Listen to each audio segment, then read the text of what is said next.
اللہ کا وعدہ ہے اور اللہ نہیں دینا ہے۔ عادت آپ کی بن جائے گا، وہ عبادت کی طرف نہیں جائے گا کہ اللہ کے ہاں دیر ہے اندھیر نہیں ہے۔ آپ کا ذہن منتشر ہوگا، آپ کے خیالات ادھر ادھر رہیں۔ السلام علیکم ناظرین، بہت سارے لوگ سید محمد علی زنجانی صاحب سے یہ پوچھنا چاہتے ہیں کہ قبلہ کے بتائے ہوئے جتنے بھی وظائف ہیں وہ کرتے ہیں، کچھ لوگ اس سے استفادہ حاصل کر چکتے ہیں، کچھ ایسے لوگ ہیں جن کو ان کی خواہش کے مطابق وہ نتائج نہیں میسر آتے۔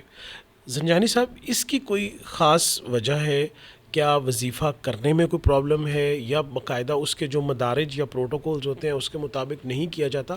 اکثر آپ فرما چکے ہیں، لیکن اس کے بعد بھی کوئی ایسی وجہ ہے؟ بہت شکریہ بخاری صاحب آپ کا۔ سب سے پہلے تو ہمیں یہ دیکھنا ہے کہ ہم جو عبادت کر رہے ہیں، ہم کو وظیفہ پڑھ رہے ہیں یا کوئی دعا کر رہے ہیں، یا وہ ہماری کوئی عادت ہے یا وہ ہماری عبادت ہے۔ بہت ساری چیزیں ہماری عادات کا حصہ ہو گئیں۔ مثال کے طور پہ جیسے نماز فرض ہے، ہم نماز پڑھتے ہیں، نماز پڑھنے کی اتنی عادت ہو جاتی ہے کہ جب آپ نماز شروع کرتے ہیں آٹومیٹیکلی آپ کی زبان کے اوپر وہ کلمات آنا شروع ہو جاتے ہیں، اور نماز کے اندر اکثر لوگ یہ کہتے ہیں کہ ہمارا ذہن ادھر ادھر ہو جاتا ہے، لیکن میں ان کو یہ کہتا ہوں کہ نماز کی شرط نماز ہی ہے، جہاں بھی ہو آپ نماز اپنی ادا کریں۔ لیکن جب وظائف کی بات کریں کہ آپ کسی مقصد کے تحت پڑھتے ہیں، بہت سارے ایسے وظائف ہیں وہ ہماری زبان کے اوپر مستقل آٹومیٹیکلی آنا شروع ہو جاتے ہیں۔ ہم اس وظیفے کا نہ تو مقصد سمجھتے ہیں کہ مثال کے طور پہ اگر کوئی وظیفہ ہے جس میں آپ کو یہ کہا جاتا ہے کہ آپ اللہ تعالیٰ کا ایک نام ہے یا وہابو پڑھیں، یا وہابو آپ پڑھ رہے ہیں، چونکہ میں نے بتا دیا، آپ نے بتا دیا یا کسی سے سن لیا، اس کا مقصد اور مطلب ہم نہیں سمجھے۔ اس کا مقصد اور مطلب کیا ہے؟ بہت اعلیٰ۔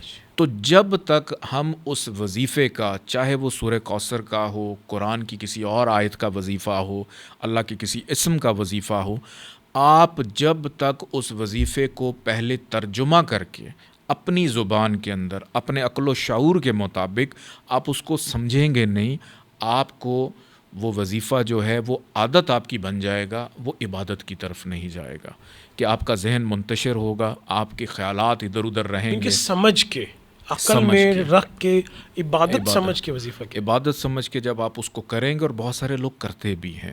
اور ایک چیز میں بتاؤں کہ اللہ کے ہاں دیر ہے اندھیر نہیں ہے۔ بے شک بے شک۔ آپ نے اگر کوئی وظیفہ کرنے کے بعد اپنی زبان سے جملہ بھی نکال دیا کہ میرا کام نہیں ہوا، تو اس کا مطلب یہ ہے کہ آپ نے اس وظیفے کو تو چھوڑیں، جس ذات نے اس کو قبول کرنا ہے آپ اس سے منکر ہو گئے کہ آپ نے شکوہ کر دیا۔ یہ کام نہیں کرنا، یہ بھی وجہ بن جاتی ہے کئی دفعہ آپ کی چیزوں یا دعا کی قبول نہ ہونے کی۔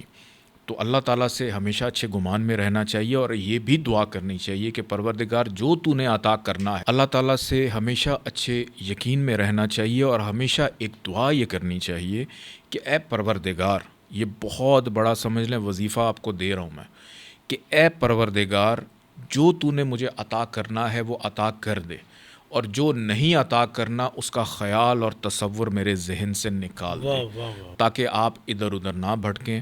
اور اللہ پاک کیوں نہیں آپ کی دعائیں قبول کرتا؟ اللہ کا وعدہ ہے اور اللہ نہیں دینا ہے۔ بہت شکریہ سید محمد علی زنجانی صاحب نے تو وظیفہ کرنے کا جو مغز ہے، اس کی جو حقیقت ہے وہ کھول کے بیان کر دی۔